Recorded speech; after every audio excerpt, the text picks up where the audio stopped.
that coincide with other stories from other cultures and parts of the world that are so similar. So I don't feel like he made this body. I don't think he made my genitals. I feel like the genitals were made so that they didn't have to keep creating slaves' bodies, that the bodies would create for them. I don't believe that God gave me these things to come down here to have sex, and like everybody's so obsessed. I mean, it's just getting really bad. I thought it was bad. It's even more bad.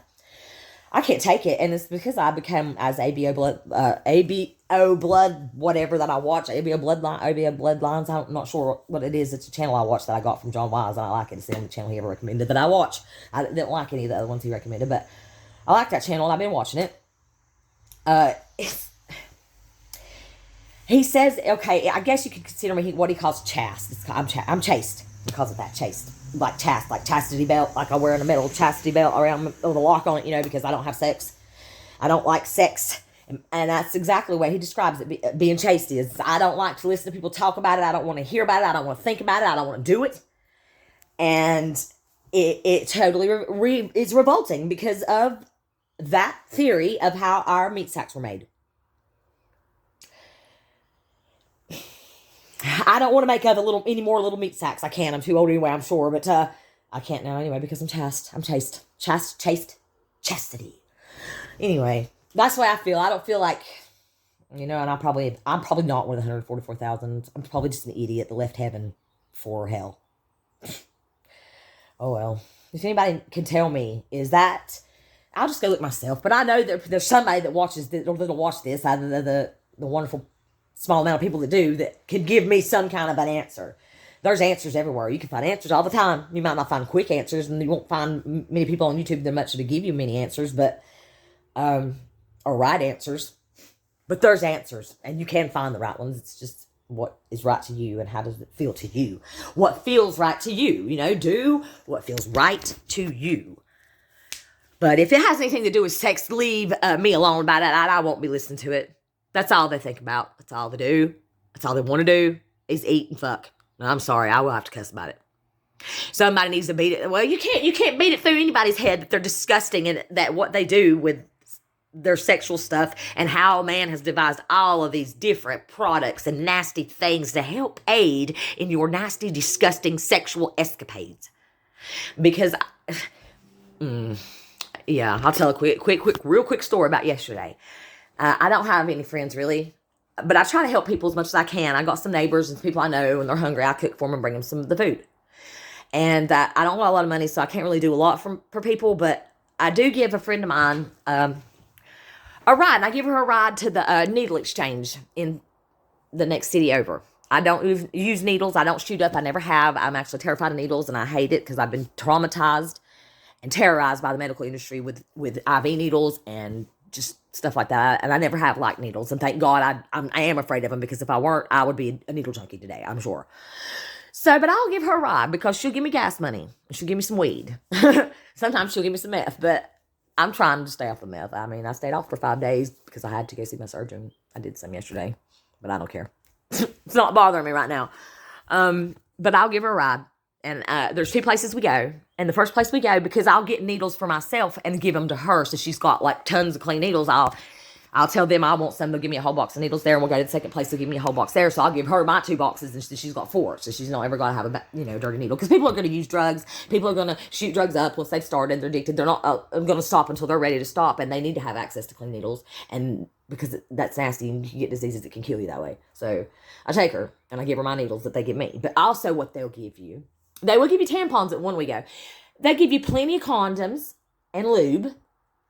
But the second one we go to down the road, they have a lot of more things they give you at the second one. But they'll give you condoms too there. And then they'll put a card in your bag after they give you about 20 condoms, asking if you need more condoms. They had a female condom in there yesterday, and I got it, and I took one. I brought it home. I'm not going to use it, of course, but I want to see what one looks like, because I've never seen one like in real life out of the package. So I opened it up, and it was disgusting. It was this big, huge, it looked like a condom for a fucking horse or a cow. Oh, it was horrible. And it's just like, okay, so they also had these other things there, and I got one. It was a packet like this big, and it had this sheet of something. You couldn't tell what it was until you got home and opened it. It had strawberries all over it, right? So I flipped it over on the back, and I looked at it, and it was a latex. It was a sheet of latex that you put as a barrier between your tongue and genitals, or a barrier between your tongue and a butthole. To help people, it says on the back, I threw it away after. Oh, and by the way, it was false advertising. That motherfucker was not strawberry flavored. And the only reason I know is because I tasted it. I licked it to see if it tasted like strawberries. No, it's straight latex. But I read the back of it, and it said it's to help aid people in, stopping disease and infection due to bacteria from anal sex / anal oral sex. And I guess regular oral sex. It's like, a man devises everything to just try to keep himself from being eaten to death by the nasty goddamn viruses and infections he gets from fucking and not keeping asses clean, because we have to have asses and dirty bodies. And so, how about, here's a better idea of how you could stop the spread of nasty ass shit bacteria from getting in your fucking mouth or on your fucking body, other than your butthole when you're pooping it out. How about stop fucking being a nasty, disgusting motherfucker and licking assholes? How about that? How about you tell them that they're fucking disgusting? How about you tell them that they're fucking reprobates? They're fucking filth. And that doing that, it doesn't take it probably does. It probably does today, in these days and times. It probably does take a genius to figure out that you shouldn't lick buttholes if you don't want to get shit in your mouth. We shouldn't have to make a latex barrier for this so that kind of behavior, sexual behavior, continues. And make it seem okay because you can't get, because it's going to stop some shit fucking bacteria from getting in your mouth because you like to lick assholes. Here you go, keep licking assholes. Here's a latex, goddamn sheet of latex to put over it between their butthole and your tongue. And here, it even looks like it's flavored like strawberries. They couldn't even put any strawberry flavor on that son of a bitch. That's okay, because people that like to lick assholes probably don't care. They don't like the way strawberry tastes. They like the way shit tastes. Sorry, but it really pisses me off.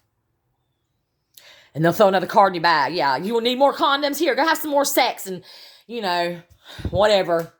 Meaningless sex that isn't even for reproduction, because it's not. They're not planning, probably, I don't know, when you're having sex to have a baby. I've never tried to have a baby before. It kind of just happened by accident with my daughter, but I don't know. I can see myself planning in that plan, to make a baby and to include that kind of shit in it. It just seems like if it's here and we're supposed to use it to reproduce, let's reproduce with it. But no, I don't think we're supposed to. I don't think we should reproduce anymore. I don't think anybody should be having any more little baby mink sacks. Because why bring them in here? This is getting ready to go. Well, if you do bring them in here, it's sad because they don't really have souls. I don't think anymore. I really don't know. Somebody maybe can answer that too, but I've gone on long enough now about my tirades on. And this is not even what I wanted to make a video on. I just wanted to know if Creator God, created this nasty flesh. I think I got this nasty flesh body because I wanted to come down here and leave heaven and experience stuff I wasn't supposed to be doing, because I wasn't supposed to do that. And leave my God source. Anyway, now if I was up there in the seventh heaven with the damn Elohim, I don't need your heaven. Which God is it closest to? I think it's probably closest to Creator God, because the Elohim are going to run around like they're magistrates. They're up there acting like angels. Well, they are angels / aliens, whatever you want to call it. If you don't believe in the Bible, then they're aliens. If you do, then they're angels. Why do angels always look, in pictures and depictions, they're always carrying swords and they always just look scary, and then the Bible describes them as looking terrifying? Well, it's because they got to put on a show and make themselves have authority. They've taken that authority and they've run away with it, and they've not done what they're supposed to do. They weren't supposed to interact with us. I think. Maybe. Could be. I don't know. I'll never know. I don't think anybody ever will. But somebody must know what they think, or just at least give me your opinion about it. Do you think the Creator God, energy, up source pure, the thing that made what I am inside, trapped in here? Is that where I'm trapped? Is inside my body? Is that my soul's cage? Or is my soul my cage? I don't know. But I intend to try to find the fuck out. And I'm also going to find out who Jeffrey Theodore Hudgens is that sent these W-2s and these net spin cards to my house. Thank you. Someone please tell me what you think. Because it feels like Creator God didn't make this body. It feels like Elohim's been kind of, making us, recycling us or something. Elohim / or angels / or aliens. So, I don't know. I just want to know. I want to know. I just need to know. I was watching Jonathan Kleck's video, and I was thinking about looking some of the comments and stuff, and I was kind of wondering, well, which one of the creator gods, he said something about the Lord God and the creator God. And I want to know which God it is that speaks through him, that uses him as a vessel for his prophetic message. Which one is it? But which one does he stand with? Because he says all the time the Lord God gave him his message. But then here I hear him talking about a difference, the Lord God and creator God.